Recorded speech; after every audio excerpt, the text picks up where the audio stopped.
from this conversation, let's take a look at what we asked you earlier in our question of the day. So earlier on, I had asked you, what do you believe is the most common misconception about Gen Zs? What do you believe is the most common misconception about Gen Zs? Would love to know your thoughts on that. Remember, continue sending us your feedback on our WhatsApp line and our handles on Facebook and X, which are the same, that is at K24 TV. Now, Ivan Mudoni from Nairobi says that we are lazy. We just don't follow the traditional work culture. Doesn't mean we aren't working hard. Okay, we hear you loud and clear, Ivy. Thank you for that. Tony Kimani from Thika says people assume we don't care about politics or the future, yet we're actually very vocal and aware. Oh, I believe people know that you care about politics, Tony. That is quite obvious. Blessing Award from Kisumu says that we're addicted to social media. It's actually our tool for learning, networking, and even earning. I see what you mean. Thank you so much, Blessing. Liam Mwangi from Mombasa says that we are entitled. No, we're just not afraid to ask for better treatment or speak up. Okay, Liam? Thank you for that. Cynthia Wairimu from Embu says they think we are unserious, but look around. Gen Zs are leading revolutions in tech, activism, and fashion. Well, you do not lie. Thank you so much for that, Cynthia. We appreciate your feedback in general. Continue sending us your thoughts on this particular aspect and the same. And we continue our conversation with Billy. Now, Billy, you have a whole political party, and it is called the National Rebirth and Revolution Congress, which you formed rather in May 23rd, on May 23rd this year, right? Yeah. So I want you to tell us about that, because some young people would say, listen, we are partyless. You know, we don't need a party, but you have a particular ideology when it comes to political parties. What's your thought or take on that? My take on that, personally, I believe we cannot be partyless for a long period of time. Yeah. We need to actually have our own brand as a Gen Z movement to actually field the candidates on the general elections. Right. Because I believe majority of the parties cannot give chances to the Gen Zs. We can get a good examples of past events whereby during nominations people get to be bribed. The worthy competitors are left aside. They are left out. They are locked out. They cannot vie. Once they go to the independent, then they fail because they feel like they are forsaken. And so, personally, I cannot say we can continue to be partyless. We actually need to form a Gen Z party, a party which will be quite effective, efficient, a party that any person who has the leadership skills or the aspirations of maybe governor, senator, MCA, MP can go and represent them and be given a ticket or even a direct ticket. Right. Yeah. Now, you say something very key about you cannot be partyless for long. So I'm assuming here that you did a lot of homework, a lot of civic education on your end to see why this may not work in the long run, right? Yeah. So many people would also attribute a lot to being a student of politics. So as a young person, Gen Z, especially in the kind of unique movement we are in right now, and the unique movement that this is, what have your lessons been? What did you find out? After visiting lots of churches, lots of border congregations, lots of youth town hall meetings, they told me that they actually need a brand to represent them. Okay, so you went on the ground. I'm on the ground, both in Nairobi and in Embu, mostly in Embu, because that's where I reside. That's where I get to know the issues affecting youths, what the youths want in this nation. Yeah. All right. And I feel like we actually need our own party. We actually need to give opportunities to youths, because I feel like there are lots of youths back at home that can lead better than the current MPs, than the current senators, than even the current president, than the current CSS and PSS who are being appointed for positions. I feel like there are many youths back at home from poor backgrounds who can actually make a very good president, make a very good senator, to articulate issues affecting their counties. And I believe something that I personally know, Gen Zs, if at all you're listening and watching, and millennials, please vie for those positions. Don't be discouraged by people. Don't let people tell you that you can't make it. Don't let bloggers tell you that you don't have money, you don't have funds, you are too small for that role. Let no one discourage you. The only person who knows your future is God himself, not a human being who comes and tells you you cannot make it. So let's go, let's vie for those positions. I also want to see a Gen Z's going for the presidency. Why not? All right. So the National Rebirth and Revolution Congress Party, what does it stand for? And if you have a manifesto, what is in it? The party thing, personally, I would love to clarify on it. Okay. The party thing, we started as a group of youths because we felt like I've been getting lots of messages on my X and WhatsApp and Facebook. People saying, Billy, I believe in you, you can create your own party and lead. I've been seeing that. Yeah, and actually lead people, because it's actually the people who are pressuring me to do it, because they feel like the parties which are there cannot field them as their candidates. So we started the party, we paid for the name, but actually it's registered. It's partially registered, not provisionally. And it actually flopped because we felt like we don't have the funds, we don't have the support, we don't have, you know, the togetherness, the teamwork between people. And we actually got discouraged by people, because we felt like if you don't involve everyone in this journey, then we've had cases of that guy of Inject Party. He came with a party, people started calling him a con man. And if you don't engage people, then people will end up calling you a con man. You need to engage people. You don't have to make your decisions your own self. So that's why we had to put it aside, and first of all get concerns from people. Okay, so get quorum. Yeah, get a quorum, get more funds, get more views, and actually now sit together and say, what do we actually want? Do we want a party? Yes. If you want a party, okay, what's the next move? We actually proceed. Or if we don't get to a decision, then we have to eliminate it and actually move as an independent. But personally, I believe that we need a party that actually represents us.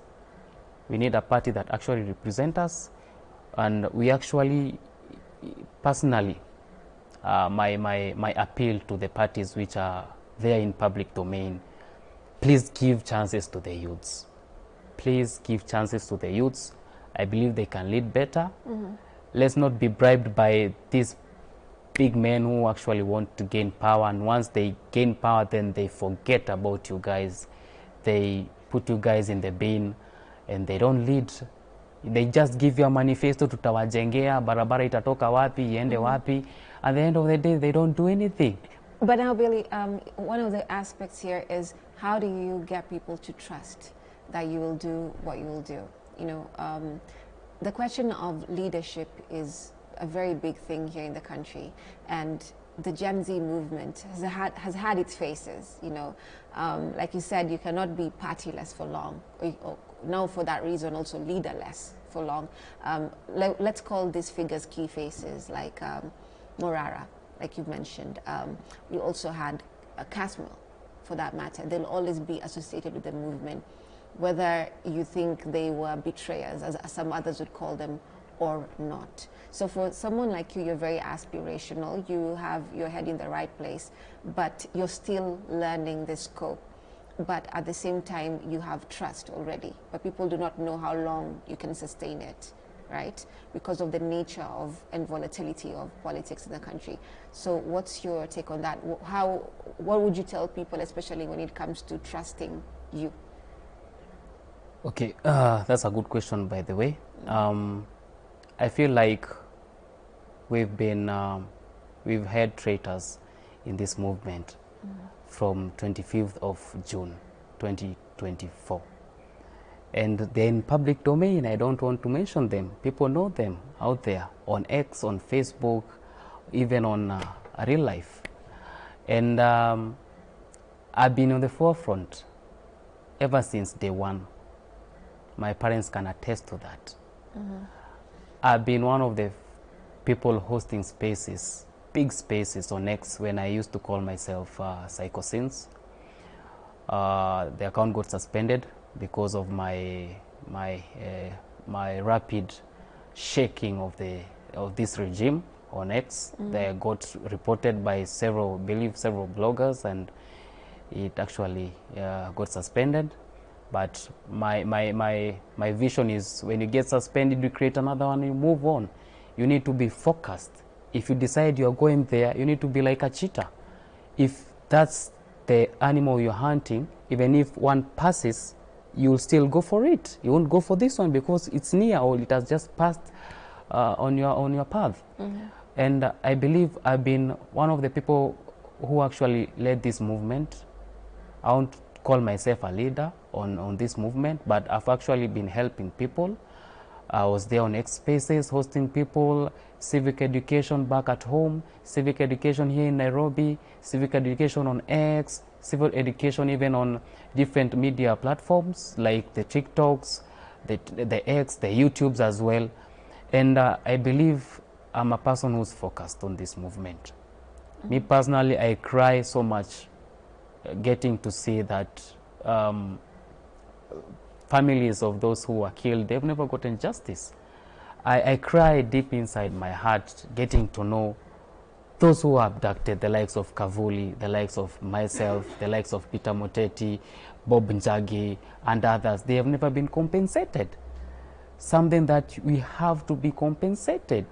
Why were we abducted? Why not being taken to court and actually get to hear our mistakes, our issues? What are we being charged for?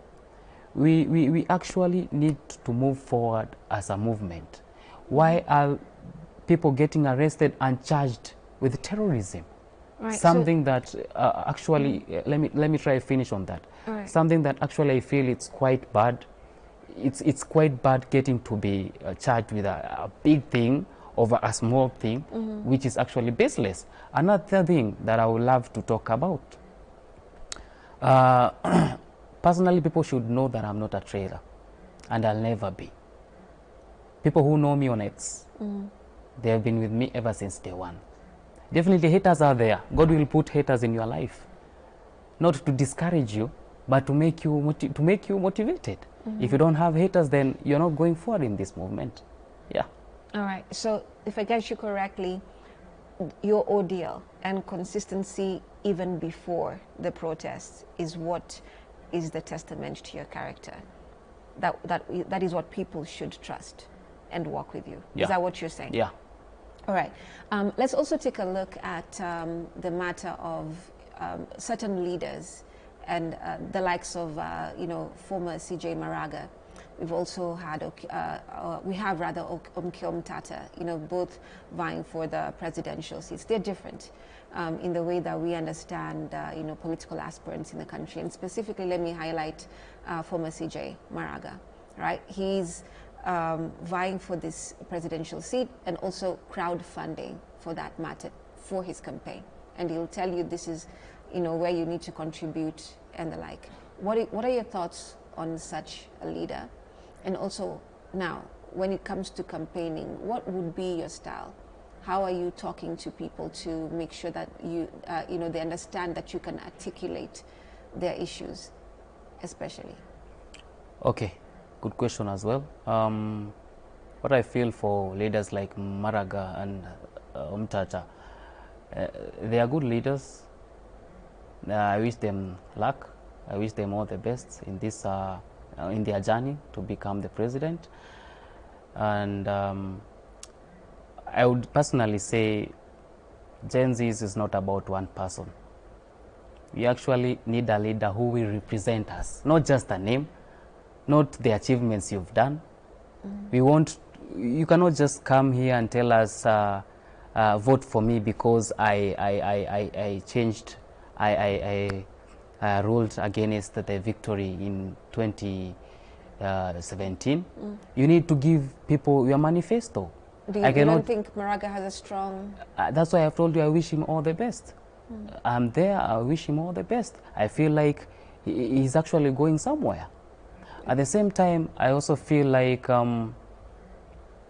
we need leaders who will actually give us a good manifesto, a workable manifesto.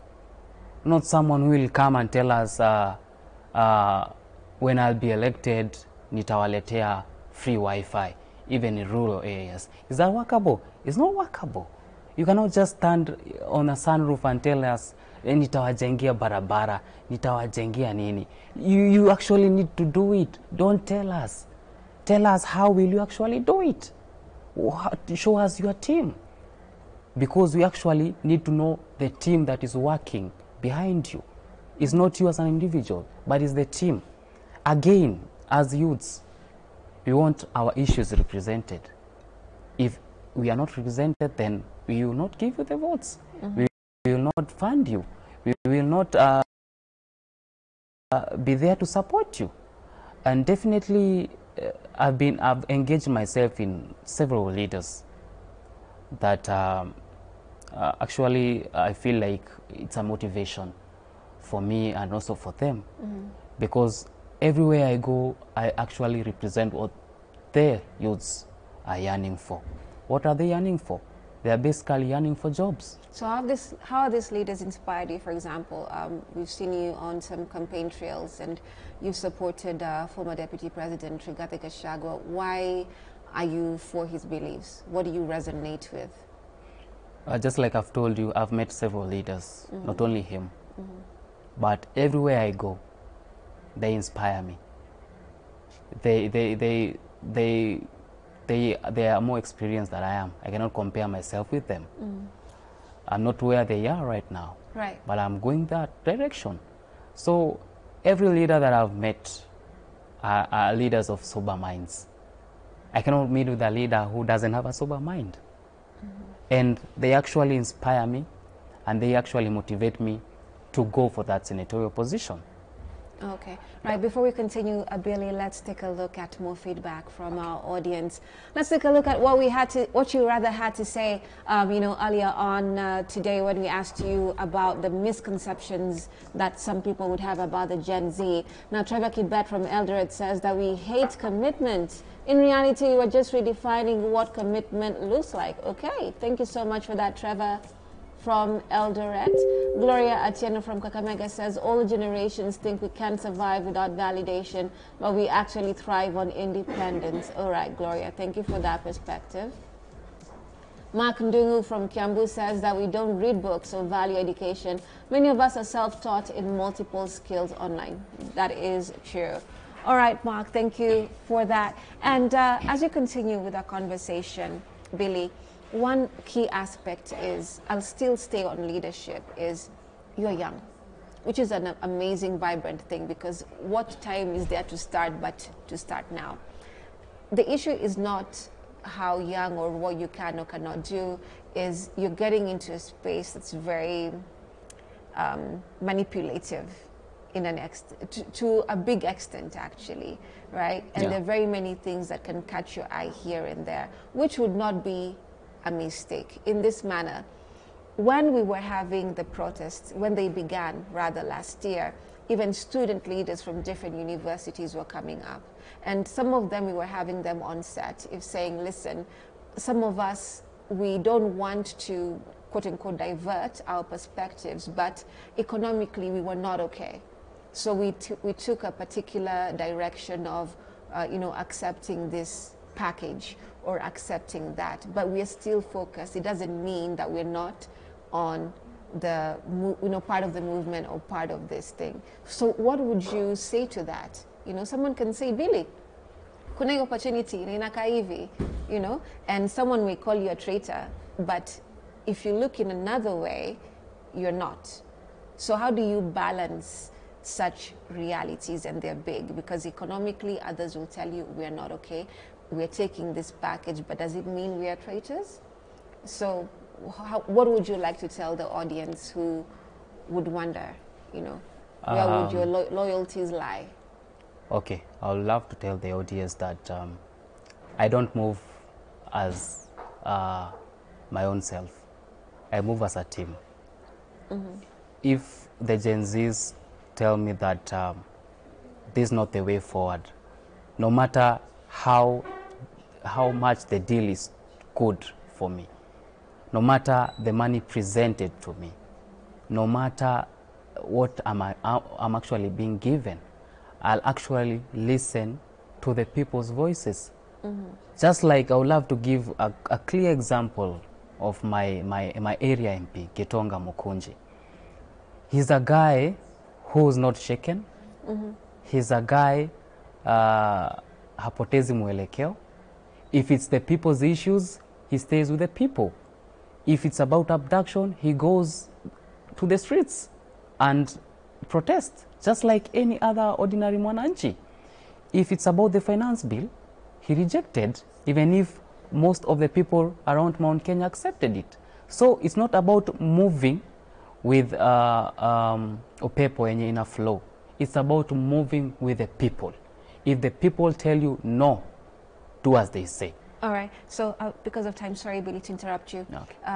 I'll go back to the notions partyless, leaderless, tribeless, right? You said you cannot stay without a party. For you to even say you want to be on that ballot, you need to be registered, you need to vote, people need to know what you're vying for. But in this particular sense, you said that your party is not fully established, right? So if, let's say it would not be by the time you go to the ballot, will you be joining another reigning party? Okay, personally, if the party does not move on forward, then I'll just have to scrap it and actually move. I'm actually meeting different leaders to talk about how they will actually give me a paveway. Which paveway will I actually use? Because we've had a list of parties. There are different parties. It's in public domain. I wish not to mention them. And I feel like if the parties are not giving, not only for me, but it's not about Bailey, it's about the youths who are actually vying for those positions. We've had a person like Kavuli. He wants to be an MP. Moteti wants to be an MP. And many others who are watching. And we want to tell the political parties which are known, please give chance to the youths. If they are not when you say give a chance, I want you to articulate that. Okay, giving a chance, I mean being their candidates on different positions. Whether you are MCA, whether you are aspiring to be a senator and blah, blah, blah. They need to give them the chance to lead. Because I feel for you to actually bring sense to this regime, you need to involve the youths. Because we are the majority, we can make your team grow or we can make it not grow. We can disband it. It's easy. You just have to wake up and tell others and it will flow. So at the same time, if I feel like the parties are not giving, not forwarding the Gen Zs, then we'll actually go for independent and actually try and win it there. All right. Yeah. So very quickly, right, in literally less than 30 seconds, what issues will you be looking at to solve in Embu County? I just want you to reiterate that. Okay. Personally, like I said earlier, poor health services. General hospital in Embu is actually bad capacity. And number 2, water scarcity in Mbere. And the roads as well, because there's a road certain in Kevwe that has been not tarmacked. There is a sewage on the entrance of coming to Embu, which has been there ever since I was a small kid up to today. So we actually have to change that. My last remark is to actually acknowledge every Embu person, every Embu youth, every Embu people who are actually watching me and tell Very them we are quickly, running out together. of time. Yeah, thank you. All right, thank you so much. Sorry to interrupt you, Billy. Thank you so much for being here.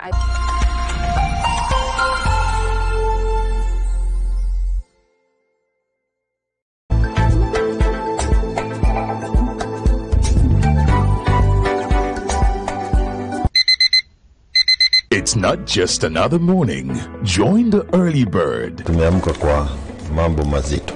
It's Amka, Kenya, where it gets real. Is the biggest conduit of theft of public funds. The vibes are checked It's time for Amka Vibe Check.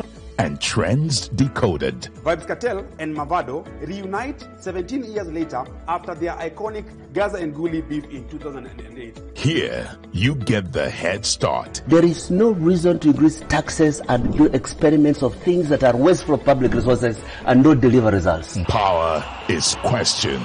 Ruto must go is part of a positive agenda. Yes. It is not a negative agenda. He must hand over power. He cannot say that he retains the veto as to who to give power to.